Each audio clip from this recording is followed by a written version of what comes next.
In the LEGO Technic team, we came up with a really crazy idea. Could we build a full-scale Bugatti Chiron out of LEGO Technic elements and actually make it drive? This is the story of how we did it.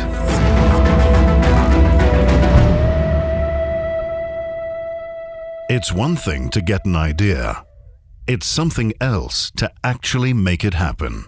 But our goal was to prove that with LEGO Technic, you can really build for real. So, our first rule was that at least 90% of our car had to be built from LEGO Technic elements. So the first time I heard about the model, I was really excited because it's something we haven't ever done before. We had also a lot of concerns because we don't do much Technic building here. So we just didn't know if that's actually possible. It's something that moves the boundaries and completely redefines the standard. Before we could even start the construction process, the team had to do a lot of research and sketching. We quickly realized that only a few technical parts could be drawn on computers. Most of the car had to be designed while we were building it. We tried to minimize the construction as it is possible, so not to go with the classical chassis as all the cars have. We tried to minimize everything and to be more close to build for real. And that's the reason why, for example, now we have the A-pillar, the rear wing, or for example, door hinges made of LEGO Technic bricks. And it was a huge task for the team to build almost everything out of Technic elements. The real Chiron has very sculptural aesthetics with a lot of curved surfaces. Basically, there is no straight line on the car.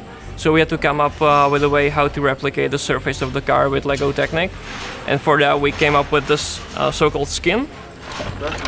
Basically the idea is we divide the surface of the car into very small triangles and then connect them with flexible elements. So we can actually have this impression of curved surface. We not only had to build the car, but a special tool for adjusting the outer skin as well. One of the key design elements of the original Bugatti Chiron is the unique light system. The iconic wide rear light bar is an integral part of the Chiron's DNA. So it was very important for us to reproduce the entire light system in the LEGO Technic version and make it work just like the original car.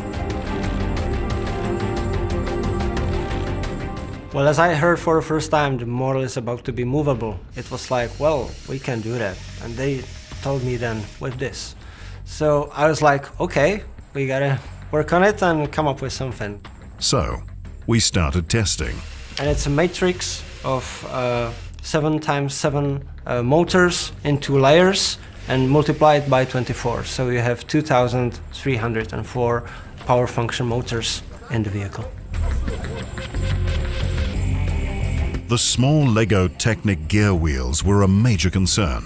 They had to move a car with a weight of 1.5 tons. We started by testing other materials like metal, Kevlar and carbon fiber. Well, it was kind of interesting for me that the LEGO Technic gears were better than the Kevlar ones or the carbon fiber 3D printed gears.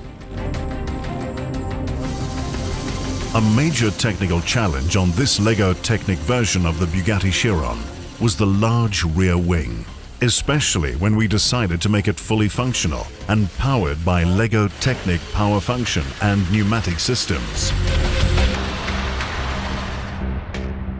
This was a true build-for-real project, and all details had to be perfect.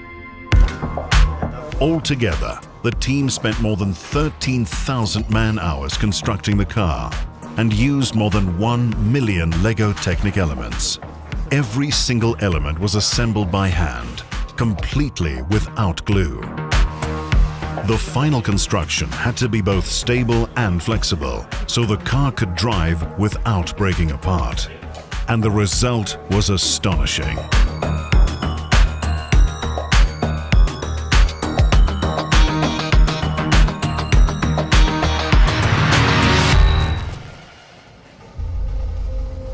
It was time to leave the workshop and head to the ultimate test track at Ihre outside Wolfsburg in Germany. The same track where Bugatti test drive their vehicles. Was it possible to build a car out of Lego Technic and make it drive using only Lego Technic power function motors? We were about to find out. There was only one person who could drive our car, and that was Andy Wallace, the official Bugatti pilot. He was ready, but was the car?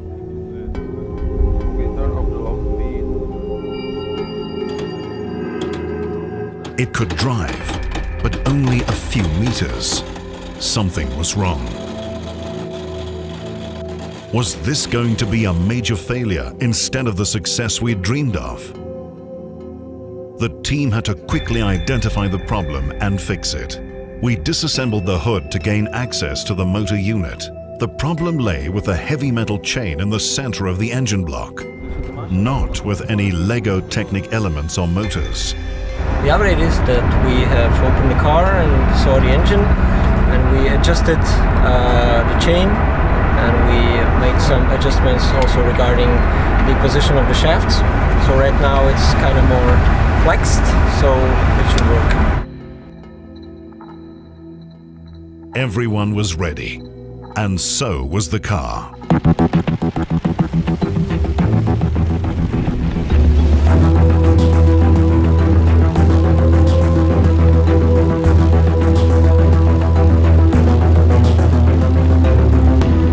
It could really drive. It was an incredible moment. The car drove faster and faster and continued down the track.